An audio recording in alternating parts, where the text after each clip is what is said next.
Convert করা এবং লক্ষ্মীর ভাণ্ডারকে অন্নপূর্ণা যোজনায় কনভার্ট করার কাজ শুরু করা। আগামীকাল বিকেলে নবান্ন থেকে আমি এবং সংশ্লিষ্ট দপ্তরের মাননীয় মন্ত্রী, সিএস, এফএস এবং অন্য আধিকারিকদের উপস্থিতিতে অগ্নিমিত্রা পাল এবং আমি একটি ফর্ম পাবলিশ করব, যেই ফর্ম অন্নপূর্ণা যোজনায় ফিল আপ করতে হবে এবং আমরা কালকেই বিস্তারিত বলবো। কারণ এনরোলমেন্ট যখন যত তাড়াতাড়ি করবেন তত বেনিফিট আমরা দিতে পারবো। আমাদের অন্নপূর্ণা যোজনার প্রক্রিয়াটা শুরু হয়ে যাবে কাল থেকে। যেমন যেমন ফর্ম ফিল আপ হবে তেমন তেমন ৩,০০০ টাকা ট্রান্সফারও শুরু হয়ে যাবে। আর যতক্ষণ না ৩,০০০ টাকা ট্রান্সফার হচ্ছে, স্বাস্থ্যসাথী যেমন কন্টিনিউ রাখা হয়েছে আয়ুষ্মান ভারত কনভার্ট না হওয়া পর্যন্ত, এখানে আপনার লক্ষ্মী ভাণ্ডারকেও কন্টিনিউ করা হবে। বিস্তারিত কালকে আপনারা জানতে পারবেন, ফর্মের কপিও আপনারা কালকে পাবেন। অফলাইন অনলাইন অবশ্যই থাকবে, শুধু পাবলিকের উপরে ছেড়ে দেওয়া হবে না।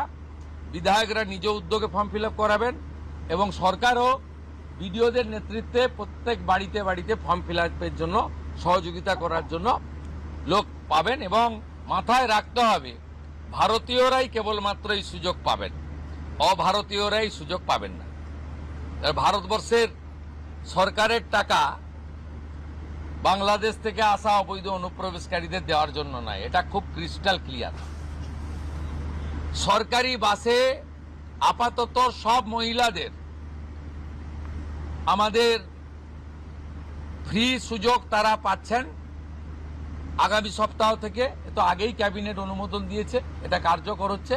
কিন্তু আমরা এখনই সবাইকে সব মহিলা বললে সুযোগ দিলে পরবর্তীকালে কিন্তু কার্ড করব। আমরা দেখেছি ডোমকলে বিগত সরকারের সময় পুরুষরা লক্ষ্মীর ভাণ্ডার পেয়েছেন। কেউ যদি মুখ মাথা চাপিয়ে রেখে শিলিগুড়ি থেকে এনবিএসটিসির ভলভো বাসে উঠলেন দীঘা আসবেন বলে, তিনি যদি বোরখা পরে চলে আসেন,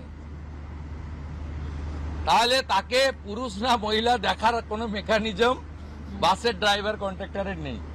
আপাতত চালু করলেও পরে আমরা মহিলাদের জন্য আলাদা ফ্রি কার্ড করে দেওয়ার ব্যবস্থা করব। আমরা প্রাথমিকভাবে আলোচনা করেছি এবং এটা আমরা কার্যকর করতে চলেছি। আমাদের মা ক্যান্টিন রয়েছে, সেই ক্যান্টিনগুলোতে ৩৬৭টা, তাই তো অ্যাপ্রক্স ৪০০-র কাছাকাছি সংখ্যা আপাতত এই থাকছে। সেখানে আমরা ২ দিন করে মাছ খাওয়াবো সপ্তাহে।